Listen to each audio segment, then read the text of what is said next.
Hi, my name is Siti Nurmaisara binti Muhammad Mazlan, and today I will explain about the assignment 3, which is I will explain about part resistance and how the machines respond to the changes in pressure and temperature.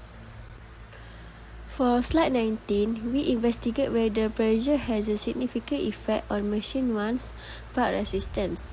We use statistical method called the two-way ANOVA.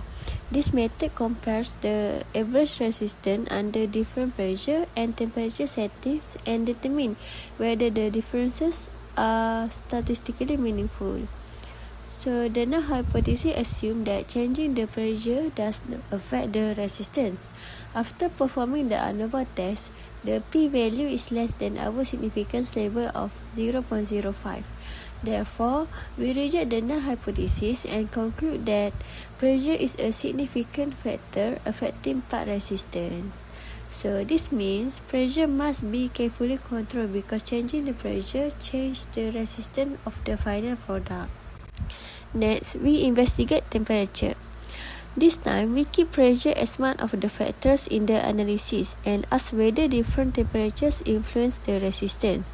Again, the ANOVA produces a p-value smaller than 0.05.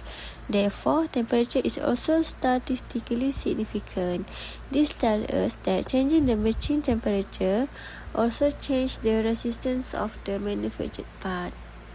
Now, we move to the final factor in our ANOVA analysis, which is the interaction between pressure and temperature. Before this, we look at pressure and temperature individually. However, in real manufacturing, process parameters often work together instead of acting independently. The interaction effect asks one important question. Does the effect of pressure on part resistance change depending on the temperature?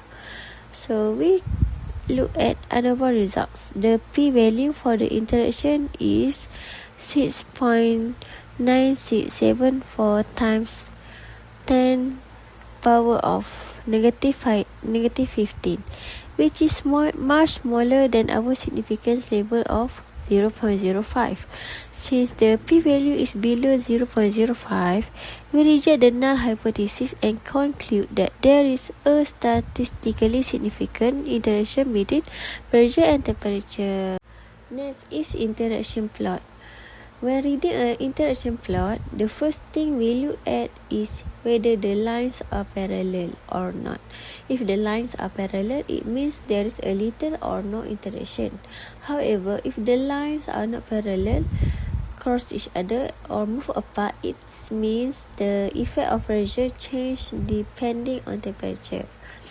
Since the result here is a significant interaction, this graph, the lines are not perfectly parallel, which visually confirms the statistical results. This means pressure affects part resistance differently at different temperature level. Overall, machine 1 is recommended because it demonstrates stable process behavior, acceptable process capability, and predictable performance.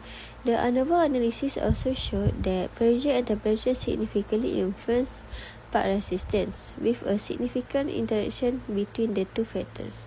Therefore, machine 1 can consistently produce quality parts, provided that both operating parameters are properly controlled. So, to achieve the best product quality, pressure and temperature should be optimized together instead of independently. Since a significant interaction exists, changing one process parameter may alter the effect of the others. Therefore, operators should follow validated operating conditions rather than adjusting pressure and temperature individually. That's all from me. Thank you.